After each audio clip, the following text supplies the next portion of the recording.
ঘড়ির কাঁটায় বিকেল 4:05, সকাল 8টা থেকে ফাটিয়ে রাইড হচ্ছে। পরপর ব্যাক টু ব্যাক সাইট সিনগুলো কভার করছি। আর এই করতে করতেই খেতে ভুলে গেছিলাম। প্রচণ্ড খিদে পেয়েছে, কি করব, গাড়িটাকে সাইডে লাগিয়ে একটা রেস্টুরেন্টে ঢুকেই সাউথ ইন্ডিয়ান থালি আর ধোসা অর্ডার করলাম, দিয়ে খেলাম আগে শান্তি করে। তারপর আবার রাইড শুরু। আর এখন প্রবেশ করেছি পুরো মেন হায়দ্রাবাদ টাউনের মধ্যে। রাইড চলছে ফাটিয়ে।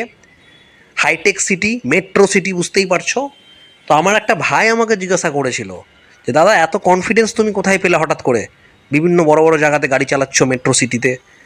তো আমি এইটা কি বলবো, এইটা আমি কলকাতাতে থাকাকালীন কলকাতার মতো বড় শহরে, ঘিঞ্জি শহরে গাড়ি বা স্কুটি চালানোর ফলেই এই কনফিডেন্সটা আমার এসছে।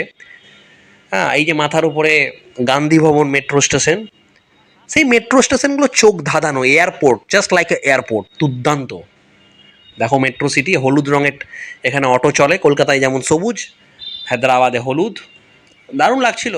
এরকম নতুন নতুন জায়গায় গিয়ে এক্সপ্লোর করবো না, এটা কি হয়? আমি তো যে কোনো রাজ্যে গিয়ে আমি বাইক চালাবো, এটা আমি ঠিকই করে নিয়েছি।